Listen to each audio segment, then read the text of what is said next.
ទេសសម្បែង3700ខ្នងជន់លិចដោយទឹកជំនន់នៅភាគខាងជើងប្រទេសខណៈប្រជាជន4400គ្រួសាររងផលប៉ះពាល់បាងកកនៅថ្ងៃសៅរ៍ទី28ខែមិថុនានាយករដ្ឋមន្ត្រីថៃលោកស្រីផៃថងថានស៊ីនវត្រាបានធ្វើទស្សនកិច្ចបន្ទាប់ពីទៅកាន់តំបន់ភូមិភាគខាងជើងប្រទេសថៃដែលកំពុងរងគ្រោះដោយសារទឹកជំនន់នេះបើយោងតាមការចេញផ្សាយដោយទីភ្នាក់ងារសារព័ត៌មាន AFP យោធាថៃបានដឹងថាលំនៅឋានជាង3700ខ្នងត្រូវបានជន់លិចនៅពាសពេញស្រុកចំនួន5នៃខេត្តឈៀងរ៉ៃរួមជាមួយផ្ទៃដីកសិកម្មប្រមាណ80នាក់បានរងការបំផ្លិចបំផ្លាញហើយផ្លូវនៅតំបន់ចំនួន3ពុំអាចធ្វើចរាចរណ៍ឆ្លងកាត់បានភ្លើងធ្លាក់ខ្លាំងត្រូវបានព្យាករណ៍ថានឹងនៅតែបន្តប៉ុន្មានថ្ងៃទៀតប្រជាជនថៃជាង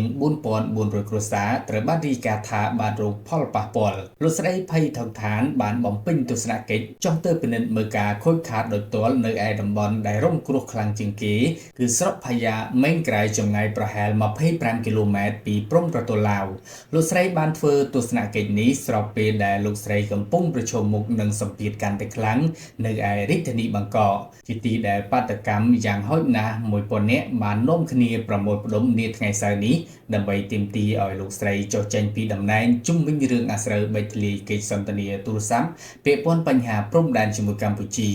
គូបញ្ជាក់ថាទីភ្នាក់ងារទប់ស្កាត់គ្រោះមហន្តរាយថៃកំពុងបង្កឃ្លាំងមើលកម្រិតទឹកហើយបានទទូចឲ្យសហគមន៍ផ្លាស់ទីទៅកាន់ទួលខ្ពស់ៗក្នុងករណីមានគ្រោះទឹកជំនន់ភ្លាមៗខណៈប្រទេសថៃតែងទទួលរណការធ្លាក់ភ្លៀងខ្លាំងនៅអំឡុងត្រីមាសទី3ប្រចាំឆ្នាំ